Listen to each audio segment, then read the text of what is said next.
Like, this year and next year, it really has to start paying off for Lovie Smith. We have to see some kind of improvement from him. So this is going to be a real challenge for him the next 2 years. I still just don't think that they have the talent for it, which is why they're at the bottom of the West. The problem that I see is not with Lovie Smith.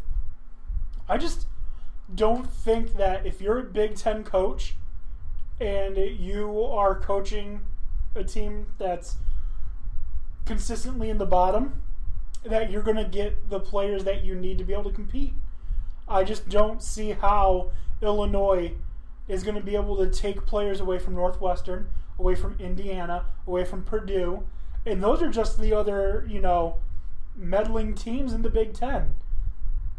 Imagine a player saying, "I'd rather play for the Illinois Illini than Ohio State." That's just not going to happen. It's not going to happen. No. Same with Michigan State. If I were to ask you right now, and you hate Michigan, right? You're a football player. You have 2 scholarship offers. You either play at Michigan or you can play at Illinois. Where are you going? I would have gone to Illinois. You are crazy. I only say that because my father would never have let me go to Michigan. You're not you. You're someone else. I mean, if I was somebody else and that's the offer, then yeah, of course.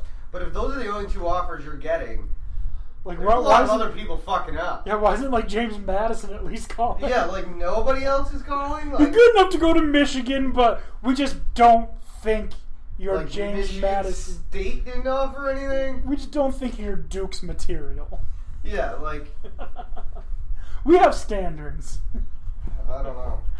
I mean, that being said, they do have a friendly schedule. One, they don't play Ohio State. They don't play Penn State this year. So they don't have to worry about either of those 2. The other, they get to play Rutgers, so they should win that. Rutgers going to wipe the floor with them. I don't agree. Absolutely not. It's one of their 3 wins in my projections. Nope, sorry. I actually think that if we're going to see improvement out of any team this year, you're probably looking to see improvement out of the Illini well before you would see anything out of Rutgers. There's no way. I don't see how Illinois... What's their schedule? Go through the rest of their schedule. Eventually, Lovie Smith has to... I mean, he's too good of a coach for it to just continue to go this route. I mean, is he though? Yeah, I believe he is. I like Lovie Smith, I do. But I don't think he is going to be able to turn it around in Illinois. I don't think he's even going to be able to start to turn it around in Illinois. Akron is the first game. Akron's going to win. Connecticut, that's a win. Oh, yeah, Illinois is probably going to beat UConn. Eastern Michigan. That's a win. That's where things start getting complicated. And then they play Big Ten. They open the Big Ten with Nebraska, Minnesota, Michigan, Wisconsin, Purdue. Rutgers is a win. Michigan State, Iowa, and then Northwestern. Win those. So even so, that's 1 win in the Big Ten.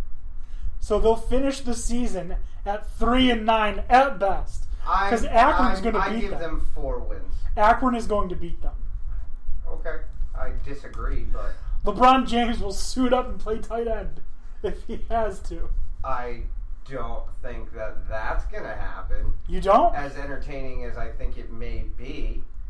No. Absolutely. Of course he wouldn't. He might have before because he still got 4 years of eligibility technically because he never went to college. But the NCAA done pissed him off this week, so I don't think he's ever going to have anything to do with the NCAA. Oh, yeah, because his buddy Rich Paul is the a very important, prominent agent. But, I mean, we need we're not even going to talk about that right now. I mean, that would be a whole different thing to get into it. It's not worth it at this point. No, because we need more information. Right, and but I mean, it's like beating a dead horse. Oh, the NCAA did something obnoxious? You don't say. You do say. Like, okay, it's like saying the sun came out today. Yeah, I'm sure it did. Yeah. I'm absolutely sure. I have no problem believing that the NCAA would do some fuckery. It's their bread and butter. I'm pretty sure it's in their handbook. It is. It's Section 1, Rule 3-A. Yeah. Fuckery. That's just fuckery. it. That's the entire rule. Fuckery. If all else fails, be a dick. If all else fails, be a dick. That's the NCAA's motto. It's also Roger Goodell's motto. Yeah. Oh, yeah. NFL, they call it be a Goodell, right? Yeah. Yep. Anyways, Dan Beebe, who do you have coming in 7th in the Big Ten West? Illinois. Oh, brilliant. In the 6th spot, I got them chickens from Purdue. Chicken? I have no problem believing that. I don't see Purdue being... Purdue always... They'll play Ohio State tough or Michigan tough, but when it comes down to it, there's nothing there. Yeah, I don't... I don't know what it is about them, but I have a hard time like placing them in any sort of fashion just because they're such an unpredictable team, and I don't see that changing anytime soon.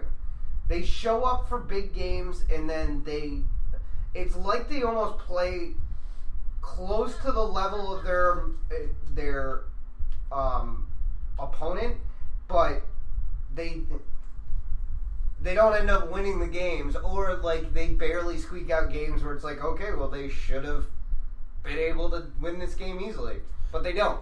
They haven't had a good team since Curtis Painter was there, and that's been like 10 years. Christ wept.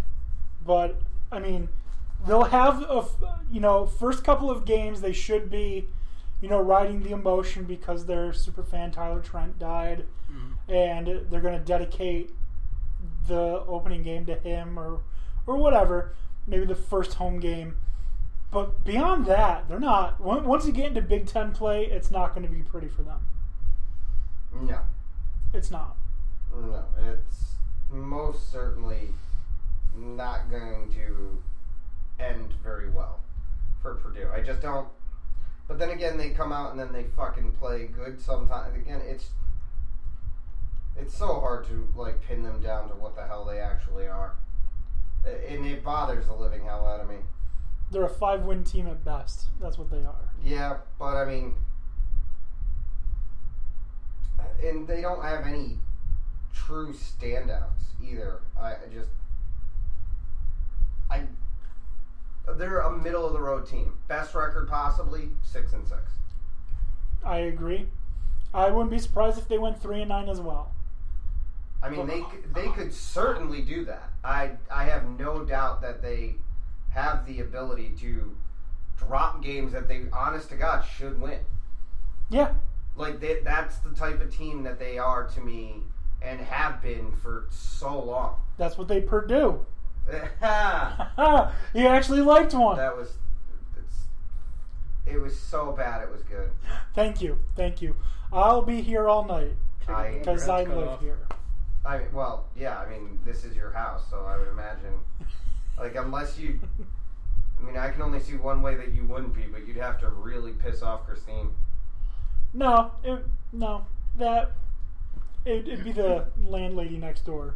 That would be a problem. Oh, all right. Yeah. Little peek behind the curtain. I live in a duplex with my landlady next door. All right. Wow. Anyways, Dan Beebe. Tony, did you think Purdue at 6? 6-6.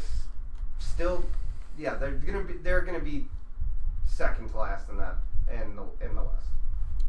See them get 500. 6-6. That's the best they can hope for. And then the Big Ten West from here is like, this team could possibly win it. This team could possibly win it. I mean, yes and no. I don't have that type of faith in like Minnesota. Before Zach Annexstad went down, I did. He's a good quarterback. Okay, sure. I mean, I just don't see them winning this. I just don't think that they have the talent to really hang in there when it comes to important games in the Big Ten. I just think that there's much more talent in the West alone than being able for Minnesota to compete. Like I said, without their star quarterback, I don't see how they will be able to keep up. But, I mean, if they did win it, I wouldn't be surprised. I don't think they're going to. Okay, I mean, I guess that's fair. It's just, like you said, I don't think they're going to either. I can't see them. Them and Northwestern are two teams I can't really see. I think both of them... Oh, then you're going to hate me. I think both of them will have winning records in bowl games, but I just think because of the way that the Big Ten West can go, and a lot of games can go either way, they're the ones I have the least faith if we're talking about what's left. I would put them in changing order at 5 and 6, or 4 and 5. We are in major disagreement. Oh, well, then you're fucking delusional. I think Nebraska and Minnesota are going to swap 4 and 5. You think Nebraska and Minnesota 4 and 5? Yeah, that could be either order. Okay, I have Minnesota at 5 and Wisconsin at 4. I think Wisconsin losing Alex Hornibrook, even though he wasn't such a great quarterback. I have Wisconsin next. And to be honest... Yeah, 3? Yeah, at 3. Either... And the thing is, that's the thing, because of how ridiculous the West is set up, because Wisconsin lost a lot. They still got Jonathan Taylor. Right, but they're going to have to lean on Jonathan Taylor, and it's not going to be a fucking surprise.